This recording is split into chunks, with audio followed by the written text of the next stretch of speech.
We came into this world with nothing, and we're going to leave with nothing. Everything we accumulate or do or have is not going to be here. The only thing we're going to take home is what we've made of ourselves. Success is not being able and confident to have that conversation. He spent decades as a high-powered energy executive. He testified before Congress. He helped unravel the Enron scandal, if you remember that, all while hiding a secret life of addiction and depression. Then he flatlined in an ICU and everything changed. And what he built next might be the most remarkable second act that I've ever heard. Welcome back to The Root of All Success. I am your host, the real Jason Duncan. This is episode number 347. My guest is Kellan Fluckiger. He's an executive turned coach, an author of over 30 books, a billboard-charting choir performer, and a man who has literally come back from the dead. As the founder of the Ultimate Life Formula and host of nearly 1,000 episodes on his own podcast, Kellan has spent the last 2 decades helping high achievers break through the invisible barriers that are holding us back. But his own story, from childhood abuse to cocaine addiction to a near-death experience in 2018, is one of the most powerful transformations I've ever come across. Kellan is a friend of mine, and I'm glad to welcome him to the show. Kellan, welcome to the show. Jason, thank you. And the first thing I want to do, and I want it on the record, is I want to be grateful for you. Doing a podcast is a labor of love. It takes consistency, dedication, and work, and, a commitment to doing good. And so I want to honor you for that. Well, I appreciate that very much. And you know it as well or better than I do, because you've done nearly 3 times the amount of episodes on your show. So, but I'm grateful to have you here today. So you spent 30 years as an elite executive, and you testified before Congress. You helped unravel the Enron mess, like I mentioned in the opening comments. And the whole time you were battling this hidden addiction and depression. So how did you operate at the highest levels of government and industry while fighting that kind of war inside yourself? Well, nobody's going to think that was easy, and it wasn't. It's just like you live life one day at a time. And I didn't sit and think, oh, I'm a failure, I'm a jerk, or any of that stuff. I just did everything that I could do each day. And there were periods of success and so forth, but there was always this nagging feeling that I wasn't good enough. And, I had a rough upbringing with a lot of discipline that today would be felony child abuse, and adopted the I'm not good enough mantra. And it manifested in all these ways: 3 failed marriages, addictions, as you mentioned, a couple of suicide attempts. And those happened when my white knuckle effort to hold it together just was no longer enough. So that's kind of how it worked. A day at a time, white knuckle. If I can just suck it up some more, I'll be okay. Well, you just described your upbringing as abusive and tormented. I mean, you said it was what today would be considered felony child abuse. So at what point did all of that pain turn into a drive for ultra high performance? And when did you kind of first realize that drive might also be destroying you because it kind of cuts both ways? It absolutely cut both ways. Because I internalized the I'm not good enough, I thought the only way to do this was to prove I was okay. And so, I got straight A's, I got a scholarship in college, and underneath was fighting the control I felt and rebelling like any teenager, young adult might do. But mine was destructive. It was, experimenting with drugs or doing things that I knew my parents would hate, but then also feeling this yearning to get approval from particularly my mom, because my upbringing, the violence had a lot to do with religion. And it was couched in the you got to be good. And so I always felt like she had God on her side. And so if anything was wrong, it was obviously with me. A kind of sort of twisted, convoluted mess. And so the proof was I got to prove this to her and prove I'm okay and get that big stamp of approved on my forehead, which of course I never did. Now, during those days, you were spending, as my research indicated, about $3,000 a week on cocaine while you're running energy operations, major energy operations. So was there a particular moment where you had this awareness of saying, this facade that I'm living is not going to hold anymore, and I gotta do something different? Well, that happened in 2007. So 2007, that was 30 years. I started in that business in 77, 2007, accidentally 30 years. I came home on a Friday night, like I always did. I was going to go party for the weekend and whatever. And then I had a divine intervention.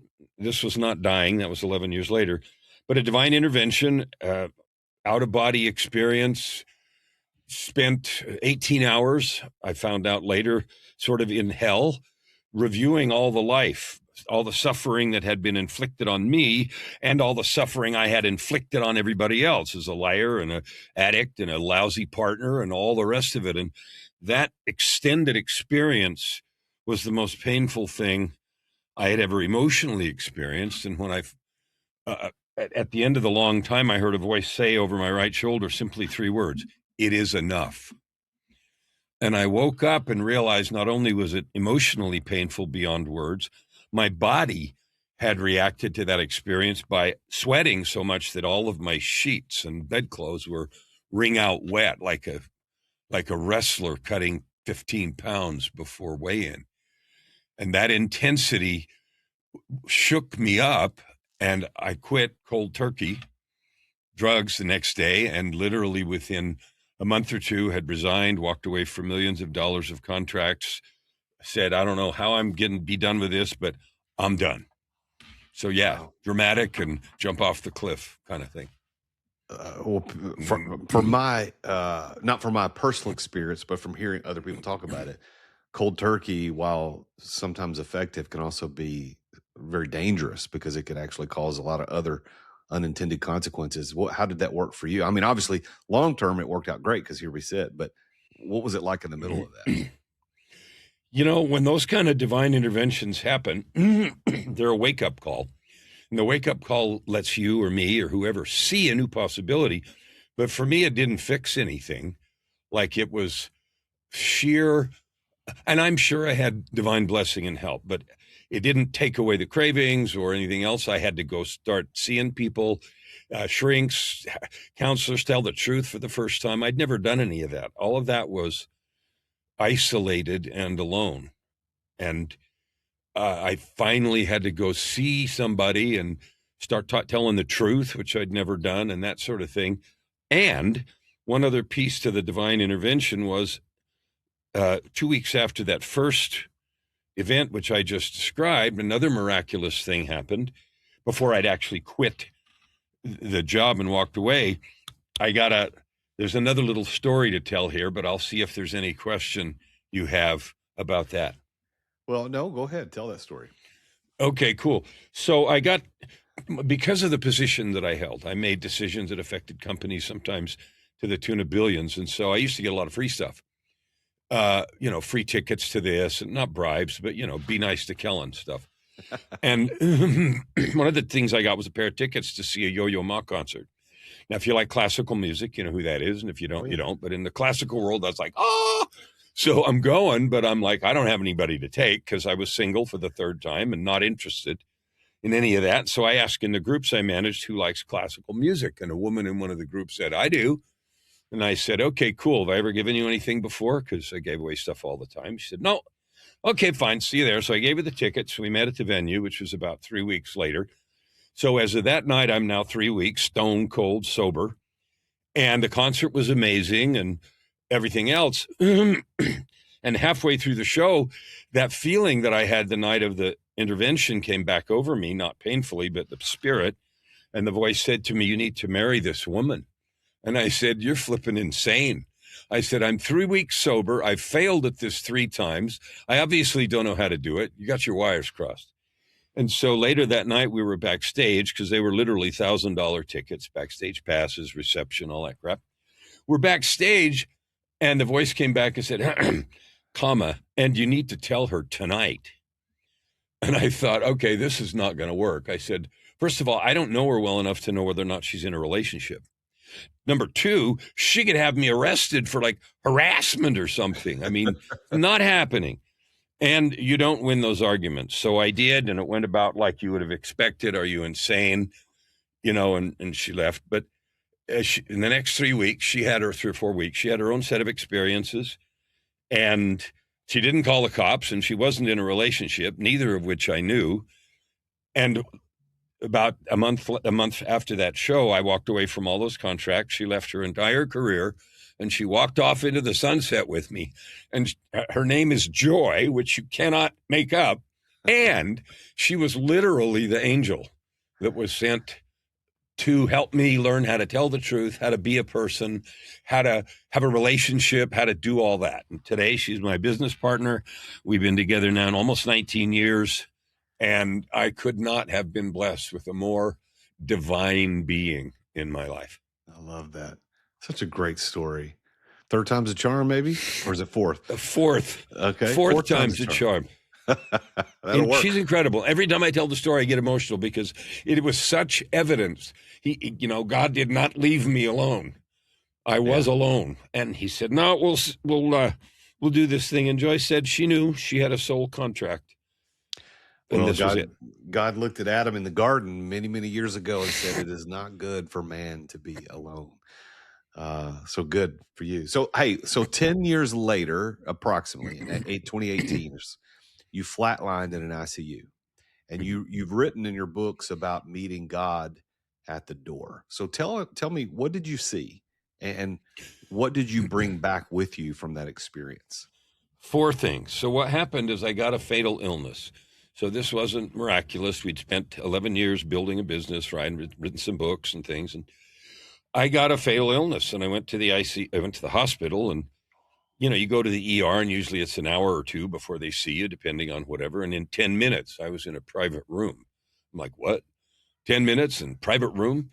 So they admitted me to the hospital, and gradually and I sent Joy home because we had animals. But over the next few hours, they did tests and x-rays and stuff. They kept coming back in with worse news. Double pneumonia. We're going to put you in the ICU. We're going to put you in biological isolation. So think double doors, masks, and that. Okay. And then they came back and said, do we have permission to intubate you and do anything we need to do to preserve your life? And I said, what? Okay. By then, my body was trembling. I was shutting down. I was trembling so badly I could barely operate the phone. So I sent a 3-line text to Joy, and I said, ICU, isolation/intubation. And the third line was, I may be dying. So I could feel that. I could feel my body separating. The weirdest feeling. Anyway, and that's the last thing I remember. I was in a coma for the next 17 days. And sometime right after that, I flatlined. I coded, and during that, and then I came back to spiritually, and I was horizontal like I was. I was actually restrained, physically restrained, tied down to a stretcher full of tubes and all that other crap, but I didn't know any of that. The only reason I know is because Joy took a picture. She came down there. But anyway, I sat up, and the room had gone from medical gear and people jumping up and down on my chest and whatever was going on, I don't know, to a kind of a gray room. And over my left shoulder, there was a doorway, and I didn't have a door, but it was a doorway, and I wanted to be at the door. So suddenly I was standing at the door, leaning on the door jamb on my right side, and right across the doorway was someone leaning on that door jamb. And I noticed it was white on that side and kind of gray on my side. And that individual looked at me and said, do you want to come home? And in that moment, in the way you know things there, I knew who I was talking to. I knew what the doorway was. I was talking to God.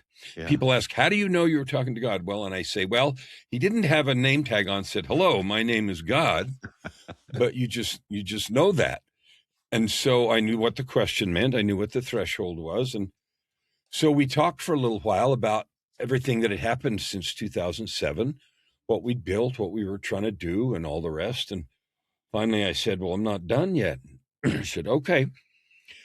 And I'm sure that's when they were able to restart my heart. The next day, I was back at the door, and that previous question didn't come up because I'd already decided that. And people sometimes say, how do you know it was the next day?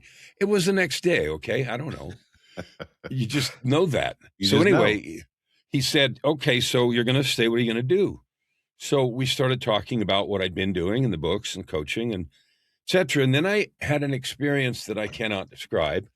The best that I can do is point people to an old movie made in the 90s called Contact with Jodie Foster, where she takes this crazy trip to the universe in that little bubble that they built. It felt like that. It felt literally like if I hadn't been in a protective bubble, I would have been incinerated. I saw the immense majesty and glory of infinite domains. Felt like being fed with a fire hose. And we use that phrase when we talk. There's no comparison. It was so overwhelming. We don't have language, and it was glorious and power and everything. And it went on for, I don't know how long, but it felt like a long time. And then I'm back at the door, and 4 things. So you asked what I brought back. 4 things were immediately clear. Number 1 is that each of us, and I say this with all sincerity to each person listening, you are a divine being created with love, period. There are no accidents, none of that. You're here on purpose, created with love, period.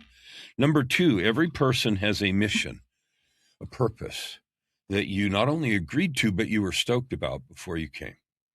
Number 3, you were given the gifts and talents that you need, not only to do it, but to enjoy it. And 4, and we have to develop them and stuff, but you have them. And 4, all the help we need is available from both sides of that door. And so I had those just sort of written in fire in my heart after that trip. And then I said, okay, well, since that's true, why do we settle for crumbs? And he looked at me and he said, I don't know if in the economy of heaven, brevity is a virtue, but the answer was 4 words. He said, because you don't believe. And I'm like, I didn't facepalm. I thought about it. But anyway, so I said, okay, well, what can I do? And he said, glad you asked. So then he gave a framework that I wrote in a second book called the Book of Context. So I wrote a book, Meeting God at the Door, and then Book of Context, which is a framework about how to identify and change those limiting beliefs that we develop, we inherit, we grow, we accept, and to eliminate them. So that was the end of that conversation. And I came back the next day and I was really excited. I felt like I was bouncing like one of those people sitting on one of those desk chairs. It's a ball, right? Those bouncy balls that were in favor some years ago. Maybe never saw them. But anyway, I came back and the third conversation was just one question. He looked at me and he said, are you sure? And I almost hyperventilated. I thought, what do you mean, am I sure? Am I stupid? Am I missed something? Like what? Am I sure? And so we talked through every possible question or doubt or worry about, can I do this? So I got to, will you help me? Give the help and whatever. And finally I said, okay, I'm sure. And you said, all okay. This is still happening while you're like you're not conscious at this time, right? I was in a coma for 17 days. Wow. So you're in almost coma 3 while weeks it's happening. Yeah. So the first one was while I was dead. The second 2, I was alive, but spiritually out of body. And finally I said, yeah, I'm sure. And he said, okay. And nothing was said, but it ended with the finality that I knew was done. We were done. And then 7 or 14 more days later, I woke up. We're going to get back to Kellan in just a moment. But first, I want to talk to you about something I think is important. If you're a business owner listening to this podcast, which I assume you are because that's what this show really is for. If you've ever wondered what it would actually take to step back from the day-to-day operations or even to sell your company, I've made a short free video that I want to invite you to go watch this. All you got to do is go to whattofixbeforeyouexit.com. That's whattofixbeforeyouexit.com. It's only 6 minutes long, and I'm going to walk you through the one question that every founder needs to answer honestly and what to do about it. Go to whattofixbeforeyouexit.com. Now, let me tell you a little bit about today's sponsor of this podcast. That sponsor is Dubb. That's D-U-B-B. If you're still sending plain text emails and you're wondering why nobody's responding to you, then Dubb is the fix you've been looking for. With Dubb, you can record and send personalized video messages that actually get watched with built-in CTAs, so your viewer can either book a call or reply or take the next step right there in the video. And I have personally been using Dub since 2018, nearly every single business day, and it's changed the way I communicate with prospects and with clients. And if you want to stand out in a crowded inbox, you want to close more deals, then I'm going to give you an opportunity to use Dub for free and to get a discount. All you got to do is go to therealjasonduncan.com/dub. That's therealjasonduncan.com/dub. That's spelled DUBB. And you can get started. That's therealjasonduncan.com/dub. Now let's get back to Kellan. So Kellan, pretty amazing story. Now, after you've left the corporate world, you dove into coaching. And of course, like a lot of people who get into coaching with zero experience, but you started writing books on meditation. And most people would look at that and probably say that's career suicide. You're going from a highly paid executive, you leave all that behind, you go to coaching, writing these books about things like meditation. So what do you believe gave you the confidence or maybe the audacity to take that kind of leap? So the progression isn't going to sound weird when I explain it. I quit because I had to get away from that. I didn't know what I was going to do. The first thing I knew how to do or needed to do was get fixed. I was broken. I'd been living as a broken person in a broken paradigm.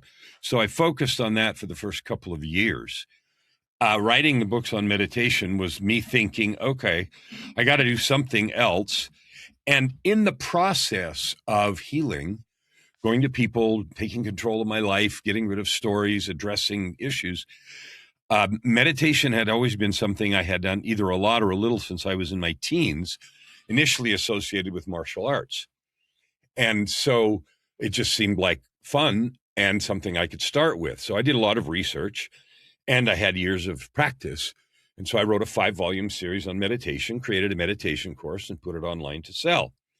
It wasn't particularly successful. I did sell some. At the same time, Joy was an eBay merchant and had been for 25 years with all kinds of stuff. So I was helping her. So we were running 2 or 3 things. And here's the interesting thing. Whenever any person, you, me, or anybody else makes a significant change in their life involving spiritual or internal or personal growth, 2 things happen. 1, you get all excited because things are happening and they're different. 2, you realize, you know what? I could really help people with this stuff that I've learned on this path. And so there arises in us, and this happens all the time, a yearning, I got to help people with this. Well, that happened to me. And so then I began exploring the question, okay, how do I do that? What would that look like? And I thought, well, maybe that's coaching. So I started looking that up and, enrolled in a couple of coaching things and explored the idea, because I'd been a leader in big shot for a long time, but of coaching, which is completely different. And that's how it started to sort of do that. And then I went to some conferences and got a first speaking opportunity and just sort of started growing it. But it came from that yearning to serve that came from the realization I can change. I have changed. Other people need this. I want to do that. That's a natural progression that comes out of who we are. Yeah. Well, and now you've written, I think, over 30 books. Many of them are bestsellers. What would you say out of that many books, what's the through line that connects all of them? So thank you for exaggerating. It's only 24. Almost 30. We're working on almost. We'll By go the there. time this releases, it'll be 30 for sure, right? No, but anyway, the through line is you're a sovereign being. You were given agency as a condition of your creation. And we lose that. We let it get damped out. We let it, the conditioning of the world, greed and fear and hardship and expectation and not good enough. We let all those things, because you don't believe, the same answer.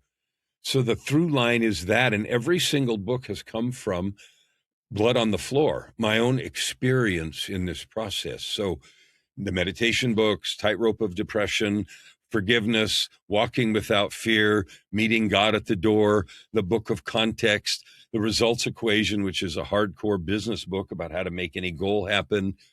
The one I'm finishing right now is called The Sovereign Architect, but it is emphasizing the tools and the right you have to create your own life like you want it. Yeah.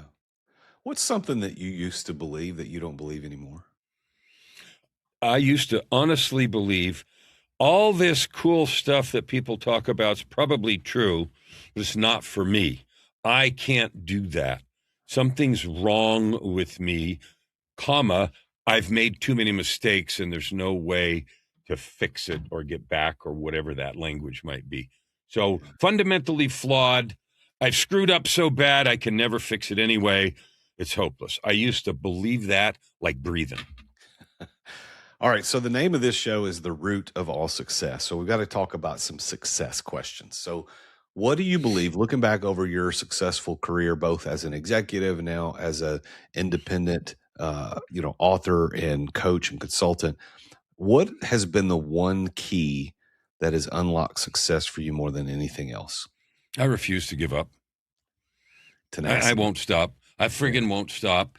I did that in the executive world. I did things, set records, finished 3-year training programs in 9 months. I'm doing this. And so when I had the divine intervention to quit the drugs, I said to myself, I don't know how to do this. I don't know who to talk to. I don't know where to start, but I'm going. No matter what. How do you personally define the word success? What does that mean to you? We came into this world with nothing, and we're going to leave with nothing. Everything we accumulate or do or have is not going to be here.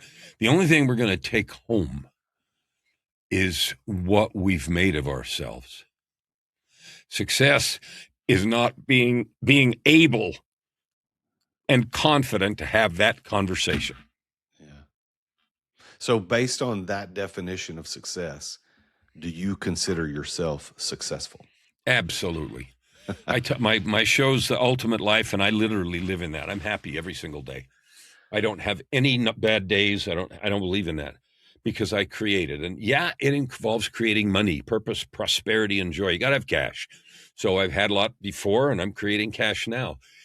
It's not the measuring rod anymore. I used to have 6 cars and motorcycles and houses and blah, blah, blah. And that's all fun. But at the end of the day, when the lights go out and it's quiet, it is not power inside. You talk a lot about the word context and how that idea of context and the idea that our beliefs shape our reality before we ever take action. And I heard a long time ago that this phrase context determines experience.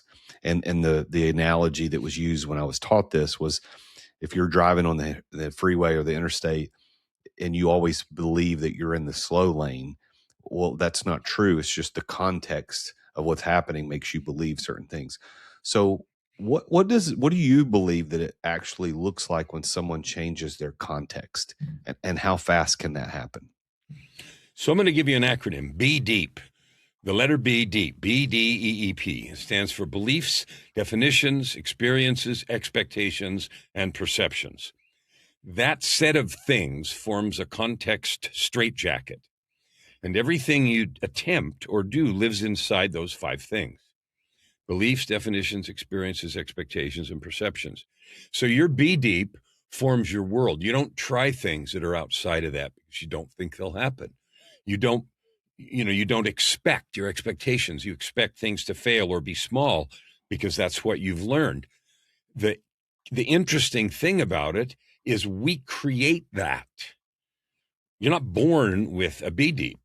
You're born without that. And so our experiences, thousands of little things create that. And the magic is the day you learn that you have one. I have a context straitjacket. That's the first liberation day. The second liberation day is when you realize everybody else has one. And the third thing is everybody else is as good as mine because it comes naturally from their thing. And the fourth one is I can take these off. Oh, wow. And that they're all visceral experiences, and then creating something is a matter of curiosity. It's a matter of vision and then execution. All right. We're about ready to close our conversation, and I got 3 rapid fire questions that I want to ask you. So are you ready for some rapid fire questions? Yes, sir. All right. Of all the books that you've written, over 24 books, 24 I'm counting, which one was the hardest to finish and why? The hardest to finish was the second volume of the Tightrope trilogy. I wrote Tightrope of Depression, and I thought that was the only book I was ever going to write about myself. And the second one after that was Down from the Gallows, because I realized after I finished the first one, I was not done with that arc. And so I wrote that one, and it took me a long time because it was more unfolding, and I hadn't defined a clear end point. Like, what is the arc? What is the story? And the story arc, which is another book that I've written about how to write books, was wrong. Yeah. I hadn't ended it, so it was really hard, and I had to go back and redo the story arc, and then I could finish it. You performed at Carnegie Hall with a Billboard charting choir. So you're an accomplished musician. You've got a lot of published songs out there. But what song, it doesn't necessarily have to be your own, but what song, every time you hear it, hits you the hardest every time? Oh, it's probably either, I'm spiritual. Even though my abusive upbringing had religion at its core, I'm still connected to the divine inseparably and without question.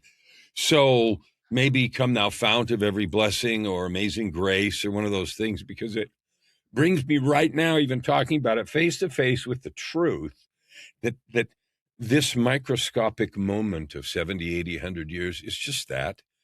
And it's easy to make too much out of it, and remembering I don't need to. And it's in a much larger context. Create safety and urgency to move forward. One thing that you now know at this stage in your life that you'd wished you'd understood at 30? Oh, that we create our reality. Yeah. You go to physics and you can do the whole physics discussion like Dr. Larry does or whatever. Like, that's real. In the state of superposition, if you want to talk about physics and Schrodinger's cat and the whole 9 yards, it's all real. And that means, like, I really do create this. Well, then where the hell are the levers? That kind of thing. So that. All right. Well, Kellan, it's an honor to know you and to hear a little bit more about your story today on this show. I want to encourage people to go check you out at kellanfluckiger.com. That's KELLAN FLUCKIGER. So kellanfluckiger.com. Kellan, you're working with a lot of high performance people. You help people write books. You help people tell their story. What would you like people to know about you as we finish up today? And how I'd like you to. Oh, yeah, I'll tell you how to get in touch with me. I'll do that first. Kellan Fluckiger is a weird name. There are 2 in the world, and the other one's my son, who's 30 years younger. So you can find me anywhere: LinkedIn, Facebook, Amazon, Google. I think there's thousands and thousands of hits. Type in Kellan Fluckiger, and there's, all the way from my testimony at Congress and everything. So you can find me anywhere, everywhere. If you want to find the books, go on Amazon. If you want to see, I have thousands of YouTube videos and stuff like that. So I'm easy to find. The one thing that I want you to know is that I love you. You are a divine being, and there's nothing you can't have. And if there's something I can do to help you both understand that and use it, let's talk. And that, ladies and gentlemen, is true. I've known Kellan long enough to know that is 100% coming from a genuine place. Kellan, thank you so much for being on the show, sharing your story. Congratulations on all your success. And thank you for sharing in a vulnerable way the mess that became your message. And I appreciate it very much. Thank you for having me. And again, I want to honor you for the work you're doing on this kind of thing. Podcasts are a labor of love. And I'm delighted to be part of your effort to add good to the world. Thanks, Kellan.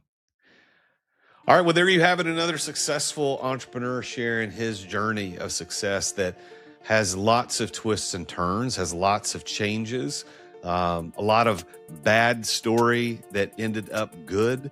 And it's not over. Like there's things still going on in his life. He's still pouring into people.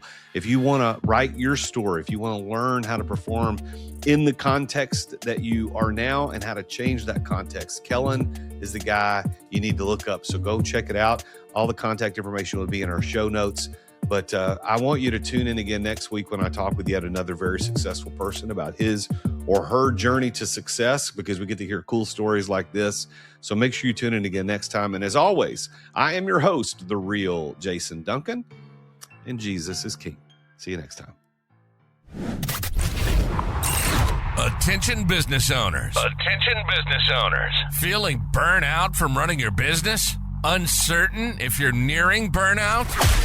Take our free 10-question business burnout test at businessburnouttest.com to discover where you stand. With just 10 quick questions, you'll learn how to immediately begin making changes to regain freedom and success. Cut your daily operations time in half. Improve your quality of life and prepare your business for your future exit without losing revenue or profit.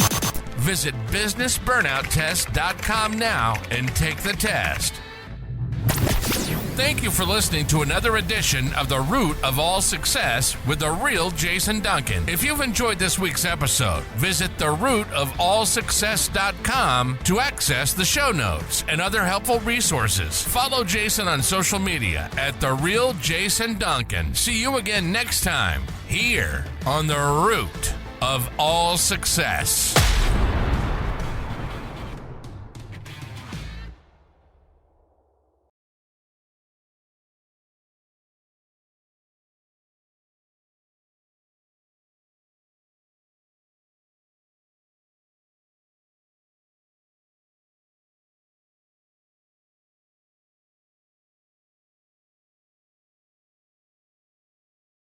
This podcast is a part of the C-Suite Radio Network.